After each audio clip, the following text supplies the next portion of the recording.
Hey folks, I just want to share the concept of hot and cold stakeholders.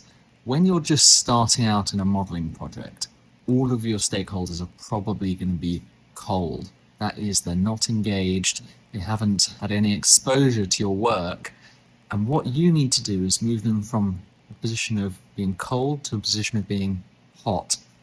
And when a stakeholder's hot, they buy into what you're doing, they're an advocate for your work, and you don't really need to persuade them. You just show them and they will agree. Now, the way to move stakeholders along this, to warm them up, so to speak, is to involve them in your modeling process as early as possible. So what you need to do when you're doing a conceptual model design, you need to be involving stakeholders in that process. You need to be showing them the process flow diagrams.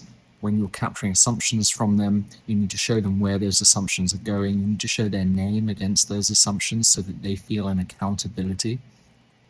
And your process flow diagram is actually your best first step of doing this. And you can do that within a digital whiteboard like Canva or Miro.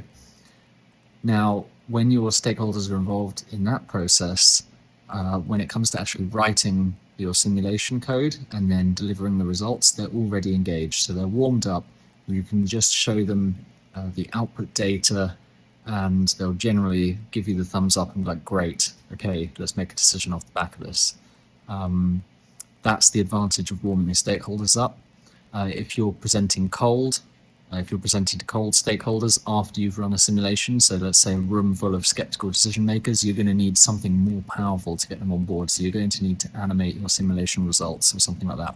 If you're using Python with SimPy, you can do that with Tkinter or Pygame, my recommendations. If your stakeholders are really cold and they say, I just need 3D visualization here, then you can look into integrating SimPy with something like Unreal or the Unity engine.